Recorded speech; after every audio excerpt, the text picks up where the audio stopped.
Fish on.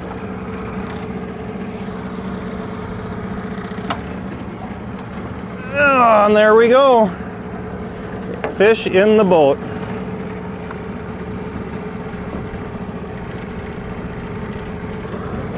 Not a big one, but it's a fish nonetheless. All right.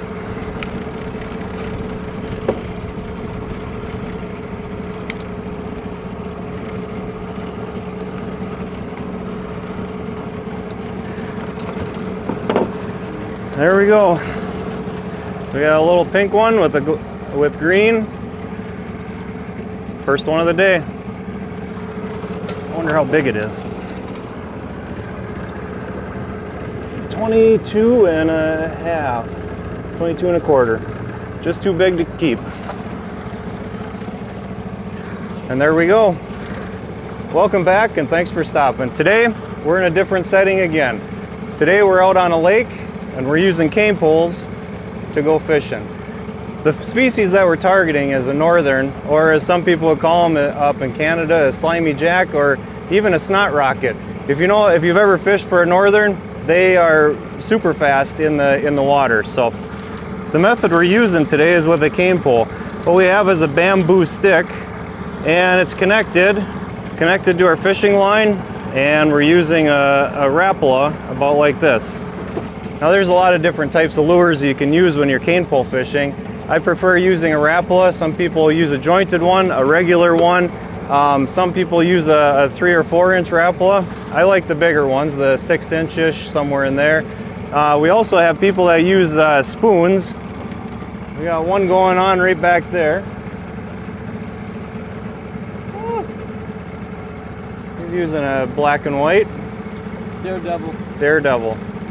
So these cane poles that we're using, they're not necessarily for crappie fishing. A lot of people use cane poles crappie fishing, but those are about the size of a good size, like a Sharpie marker or something like that, maybe the size of your pinky. These are going to be quite a bit bigger, and I would say, I would say they're a good 3/4 of an inch in diameter, and they're about 20 feet long. When I put them in my 16-foot boat, they stick out the front or they stick out the back about 3-4 feet. So I would say roughly around 20 feet. Now the way we set these up is we take 80-pound test line, and then we make it about the length of the pole, and then we take a leader, which this leader is going to be roughly that same 50 to 80 pound test leader, and I prefer typically a 9 to a 12 inch leader, and that way when you get a good sized northern on, it's less likely to break it. You do have to keep an eye on the leaders. Sometimes they get kinked, and make sure that you have a good leader on there, because when you get a good tugging fish on there, you don't want it to get off. Now when we go trolling for northerns, you don't need anything special. I don't even have a depth finder in here. Do we get into a few weeds? Yep, but for the most part, it stays pretty clean. And as far as the motors go, I just have a little 110 Mercury, which I think in horsepower is a 9.8 or a 9.9, something like that. So it's pretty simple. And with me here, I've got Brody and Shelby and Colton, and a 16-foot Lund boat, just an older version. I don't even know what year it is. If it's probably a mid to early 80s, maybe, or 70s, maybe even a 78. I don't know, but nonetheless, it works great to bring a bunch of people out, and you get to enjoy their company. I got Brody, I'm going to put in the subtitles, the hot stepper. The hot stepper, we got the hot stepper with us today. Yep. I like that. He's contained today. Yes, he is. I like that. So how did we come about going cane pole fishing? Taking a bamboo stick, putting a lure on there? Well, I'm guessing it goes back thousands of years, back to most likely China, with bamboo growing in China. But for me, it started with a small Dutch community that I grew up in. And all of the old timers, they've always gone out with a cane pole and a 16-foot boat and done really well. When I was a younger kid, I remember going out with my grandpa, and we would spend hours on the lake, and it's very relaxing, it's entertaining, You're able to see a lot of shoreline. You just keep on putzing around the lake, and it's very enjoyable. Darn it, I think I just had a bite.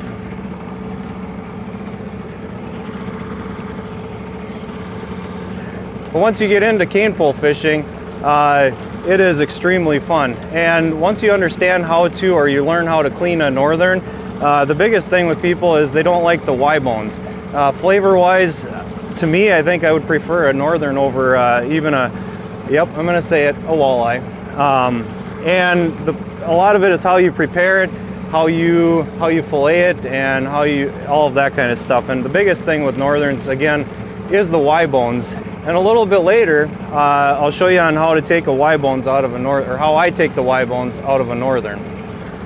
Now, when we troll with cane poles, Northerns, like I said before, they're pretty fast in the water. So we're going to troll somewhere around that 3.5 to 4.5, maybe even 5 miles an hour. It all depends on who you're fishing with. Some of the old timers that I used to fish with, you could hardly keep the hook in the water, but we would catch fish. And then there's other guys where you go fairly slow and we'd catch fish. So I'm not sure that speed is super important, but you do want to give them a challenge where they don't have to think about it too much, and they're able to, they come up, grab it, and then they take off down, and they don't have time to look at what they're looking at. Let's see. Sometimes we get some weird looks from the customers on the lake. They don't know what we're doing. It's kind of a different setup. And now for the cost. Is it expensive to fish for Northerns using cane poles? It's rather inexpensive considering what people are using today with the great big boats, all of the rod and reels and the lures and the bait and all of that stuff. These cane poles, you buy them once and they're about $15. And then you've got some of the fishing line that's rather inexpensive, and that'll last for probably, I would say, 15 to 20 years, most likely.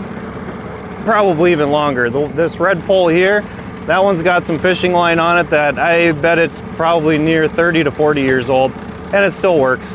And then you've got a lure. The lures, you could get a nice one for about 10 bucks. So altogether, just for going out fishing with the pole and the lure and the line is probably going to run you maybe 30 bucks, and that's going to last you for 20 to 30 years. But the biggest thing is when you catch fish and you're fishing with friends and family, it's priceless. Yeah. Oh, balls. Oh, that's not a bad one. Oh, I turned the film off and here we go. We got another one on. Here we go.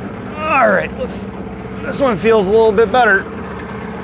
So when you're bringing in a fish, hopefully we don't lose this one, but when you bring in a fish, all you have to do is bring the cane pole up, try and keep the fish in the water just a little bit.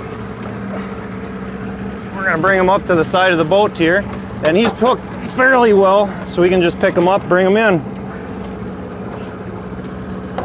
Just like that. And now, one of the biggest things, knock on wood here, when you're unhooking a fish, Northern especially, you want to make sure that you've got your fingers behind both of these gills here, because when they flop, they've got a lot of power to them, and you want to make sure you have control of their head. All right.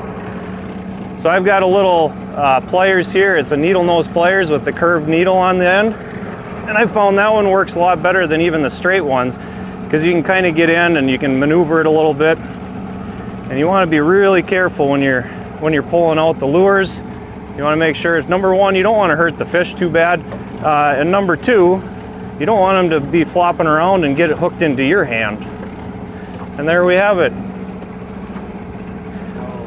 All right, do we want to keep this one? I think we might have to keep this one too. I don't know.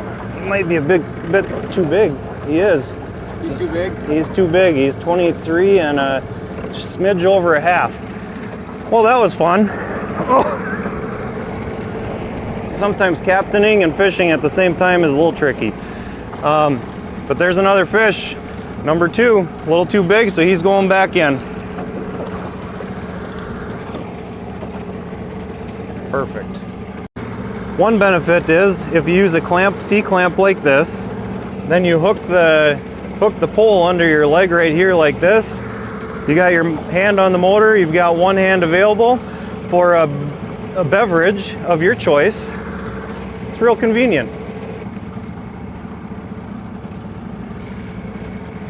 You know, I'm going to be a little bit biased and say this is the best possible way you can go fishing. And one of the reasons is it's extremely relaxing. You get to see a lot of shoreline, you got the hum of the motor, and if I had a 4-stroke motor it'd be even a little bit more calming or relaxing, but just the pitter patter of the motor, seeing a lot of shoreline, and listening to the waves hit the boat.